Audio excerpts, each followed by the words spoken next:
মুনাফাসহ টাকা ফেরত পাবেন আমানতকারীরা। একীভূত 5 ব্যাংকের হেয়ার কাট বাতিল করেছে কেন্দ্রীয় ব্যাংক। বাংলাদেশ ব্যাংকের একজন ঊর্ধ্বতন কর্মকর্তা দ্য বিজনেস স্ট্যান্ডার্ডকে বিষয়টি নিশ্চিত করেছেন। সুখবরটির পদে পদে রয়েছে গুরুত্বপূর্ণ কিছু তথ্য। আশা করছি শেষ পর্যন্ত ভিডিওটি দেখবেন এবং আমরা নিশ্চিত করব যে এই খবরটি কেন পুরোপুরি সত্য। একীভূত হওয়া ইসলামী ধারার যে 5 ব্যাংকের আলোচিত হেয়ার কাট বাতিলের সিদ্ধান্ত নিয়েছে বাংলাদেশ ব্যাংক। ফলে এসব ব্যাংকের ব্যক্তি আমানতকারীরা 2024 ও 2025 সালের আমানতের বিপরীতে আগের নির্ধারিত হারেই পুরো মুনাফা পাবেন। বাংলাদেশ ব্যাংকের একজন ঊর্ধ্বতন কর্মকর্তা ইংরেজি জনপ্রিয় এবং বহুল প্রচারিত দৈনিক দ্য বিজনেস স্ট্যান্ডার্ডকে বিষয়টি নিশ্চিত করেছেন। তিনি বলেন, কেন্দ্রীয় ব্যাংকের এই সিদ্ধান্ত এখন গভর্নরের অনুমোদনের অপেক্ষায় রয়েছে। গভর্নর অনুমোদন দিলে হেয়ার কাট বাতিলের সিদ্ধান্ত কার্যকর হবে।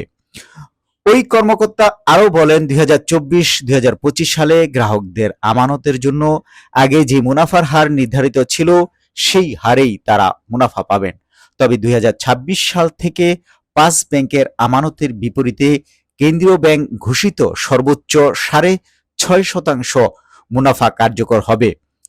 এর আগে 2025 সালের 14 জানুয়ারি বাংলাদেশ ব্যাংক এক নির্দেশনায় বলেছিল 2024 সালের জানুয়ারি থেকে 2025 সালের ডিসেম্বর পর্যন্ত সময়ের কোনো আমানতের বিপরীতে মুনাফা দেওয়া হবে না। পরে 2021 জানুয়ারি আরেক নির্দেশনায় বলা হয়, ওই সময়ের জন্য শুধু ব্যক্তি পর্যায়ের আমানতকারীদের 4% মুনাফা দেওয়া হবে। বাংলাদেশ ব্যাংকের এই নির্দেশনার পর দীর্ঘদিনের আমানতকারীরা আপত্তি জানান। তাদের দাবির পরিপ্রেক্ষিতে কেন্দ্রীয় ব্যাংক আগের সিদ্ধান্ত থেকে সরে এসেছে। এর আগে গত 7 জুলাই একীভূত হওয়া ইসলামী ধারার 5 ব্যাংকের আলোচিত হেয়ার কাট থাকবে না বলে জানিয়েছিলেন অর্থমন্ত্রী আমির খসরু মাহমুদ চৌধুরী। তিনি বলেছিলেন, আমানতকারীরা তাদের টাকা মুনাফা সহ ফেরত পাবেন, তবে এর জন্য কিছুটা ধৈর্য ধরতে হবে। জাতীয় সংসদে জরুরি জনগুরুত্বপূর্ণ বিষয়ে মনোযোগ আকর্ষণের বিধিতে দেওয়া নোটিশের জবাবে অর্থমন্ত্রী একথা বলেছিলেন।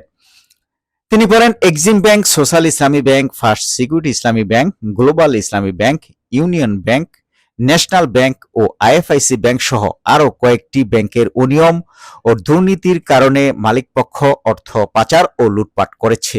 এর ফলে আমানতকারীরা তাদের টাকা তুলতে পারছেন না। এই টাকা তাদের কষ্টার্জিত। অন্যদিকে লুটেরা মালিকপক্ষ বিদেশে পালিয়ে গিয়ে নাকে সর্ষের তেল মেখে আরামে ঘুমাচ্ছেন।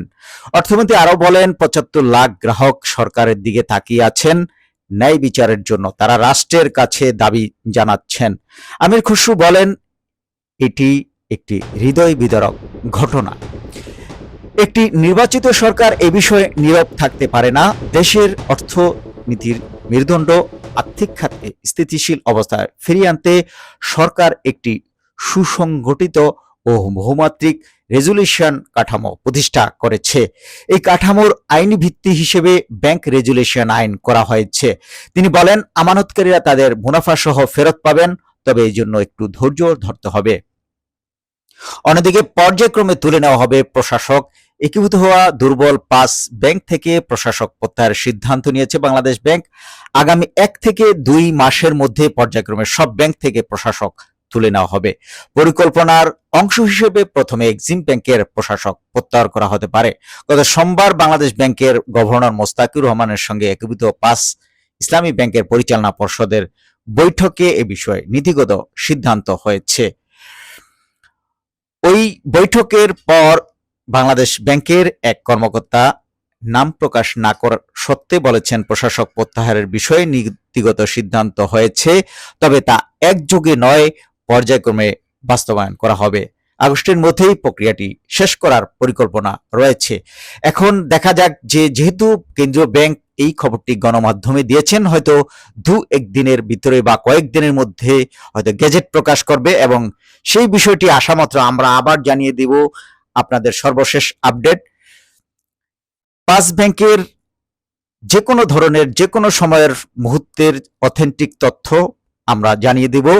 আপনারা আমাদের সাথে সাবস্ক্রাইব করে পাশে থাকুন, ভিডিওটি শেয়ার করে টাইমলাইনে রেখে দিন, অন্যকে জানার সুযোগ দিন। ধন্যবাদ।